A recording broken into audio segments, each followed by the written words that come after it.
Tidy whities are definitely funnier than boxers. That's like a basic rule of comedy. Today, we're going to look at a gag from the Skydance movie Spellbound. Take a look at the gag. Soldiers, put down your weapons. I said drop them.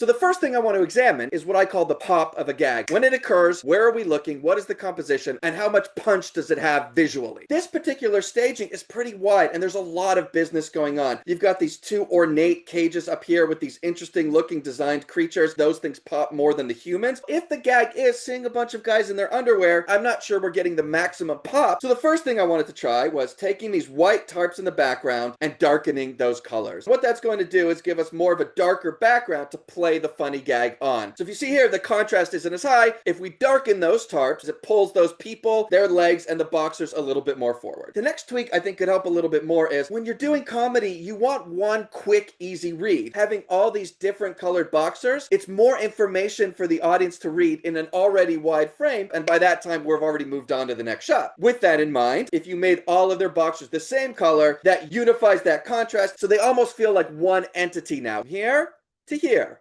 Here to here. See how you can already focus and see the boxers a lot more clear. But going even one step further, if you notice, all of these guys are wearing white pants. So when the pants get pulled down, if the boxers are white, you don't get that big of a pop. But what happens if we changed all their pants to a darker color? So from there to there, there to there. It pushes our eye and keeps our eye in this area, which is where the gag's going to occur. This soldier here, who's one of the ones closest to us, he's holding a spear in front of the boxers, covering 50% of the gag for this character. So move that spear off to the side. Now let's take a look at this compared to the frame where we started. Here to here. Here to here. So just by making a few of those small little tweaks and adjustments can actually get you a significant difference in terms of focus in the eye and getting a bigger, more prominent comedic pop. And if you really want to push the gag farther, instead of having them in boxers, put them in tidy whities. Another aspect of the gag we're going to examine is the setup. The princess runs around the corner and tells everybody to drop their weapons. This framing almost looks like it's staged for her. I wanted to see if I could organize all the information on screen to feature, highlight, and draw the eyes towards the fact that they are soldiers and they're holding weapons. It's actually quite hard to see the weapons. You've got the soldiers standing linearly on the same line of action as those spears, so they kind of get lost in the silhouettes. The gold tips gets lost in the ornate cages behind them. So the setup of the gag, which is drop your weapons, the context people need to get the maximum laugh on the back end of it, is getting a little bit lost in this framing. I've tried to move those two cages over to the side, set the soldiers against the blurry sky in the background, which would make them pop even more, and have their weapons clear their silhouettes, so you clearly see spears. And by keeping her in the foreground, you're using all the information on screen to point towards what you want the audience to be looking at, soldiers and their weapons, versus the one before where she's in the middle, you're looking more at her, and the weapons and soldiers kind of get lost in all the other detail. Another thing I noticed in the original gag is when she says drop your weapons, none of the guards react. Maybe there's a version where they actually point their weapons at her. So here she says, drop your weapons. They could look at her, and then we could punch in. And instead of dropping them, the soldiers are going to do the opposite of what she says. They rear their weapons, and they're going to point them at her. We're escalating the gag. Cut back to the princess. I said drop them. She shoots the magic. So this version of the gag, I went back to my tighter staging, so we clearly see all the weapons and the soldiers. The magic comes in,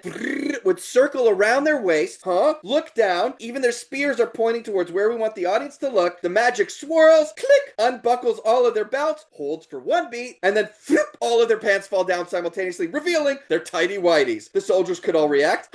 They cover their underwear up. Now they could actually drop their spears, which is another layer to the joke. I said drop it. Their pants drop. Now they actually drop their spears. The spears could be spinning and then fall down in frame towards the center, and that motion is also going to keep our eye locked here exactly where we want the audience to be looking. My instincts were I wanted the soldiers bigger on screen to see more of the underwear compared to the original staging. When you look at a staging like this, there's no question about what the audience is supposed to be looking at. Again, this staging isn't wrong. I just think you're not maximizing the pop, the impact of seeing a bunch of people in their underwear. The next aspect of this gag I want to examine is called eye tracking. Where is your eye looking as the gag plays out? Our eyes will typically follow the motion. Let's track that motion step by step. As the magic comes in, our eye is going to look here where the motion is. Then as it goes above all the soldiers, it splits into 5 different magical orbs. That's going to split our eyes across the frame. Then all the magic travels down past all of their boxers, which is going to take our eye then to this frame, which our eye is going to be at their feet. And as the magic dissipates, our eyes will go back up towards their boxers. So if we were to draw a path of what that gag looks like, the magic comes in, goes up here, it splits, then each of those orbs goes down to the ground on all of these pants, but then our eyes have to go back up to find the gag, which is the boxers. As you can see, it's a pretty complicated path for our eyes to be following to land on the pop of that gag. By the time our eyes have to find their way back up to the boxers, the shot's already moved on. Let's compare that to the eye tracking on the version I tried. The magic comes in here, and then instead of the magic going above them and drawing our eye up, my instinct is just go right to the belt. So what that does, keeps our eyes here, which is where the gag is going to play out. As they look, the magic is still swirling, keeping our eye in the same spot, and even enhancing the focal point by having them all look down and having all the arrows point to where we want the audience looking. Then, instead of the magic falling down, drawing our eye away, maybe it unbuckles their belts cartoonishly. So poof! But if you notice, the motion is all playing out in the same spot. Now the pants are going to fall down. The underwear, which is the pop of the gag, is now going to be much bigger on frame and keep our eyes there. More so than the previous version where the magic drew us all the way down to their feet and then back up. What I tried to do in this version was create a cleaner path of the eye tracking and keep everybody focused on where the gag is going rather than above, down below, and then back to where the gag is actually playing out. And again, as I always like to say, there's no right or wrong in anything creative. There's only more and less successfuls of the desired outcome you're trying to achieve. Ask yourself, what is the gag? What is the joke? And then try to find the most impactful, strongest way to represent and put that on screen.